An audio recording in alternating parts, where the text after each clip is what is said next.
ধ্যান রবীন্দ্রনাথ ঠাকুর। নিত্য তোমায় চিত্ত ভরিয়া স্মরণ করি, বিশ্ববিহীন বিজনে বসিয়া বরণ করি। তুমি আছো মোর জীবন ও মরণ হরণ করি, তোমার পাইনে কুল, আপনা মাঝারে আপনার প্রেম, তাহারও পাইনে তুল। উদয় শিখরে সূর্যের মতো সমস্ত প্রাণ মম চাহিয়া রয়েছে নিমেষ নিহিত একটি নয়ন সম।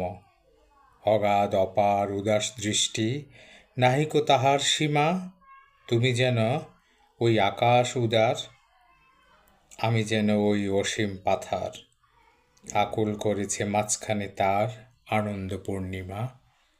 তুমি প্রশান্ত চিরনিশিদিন, আমি অশান্ত বিরামবিহীন চঞ্চল অনিবার।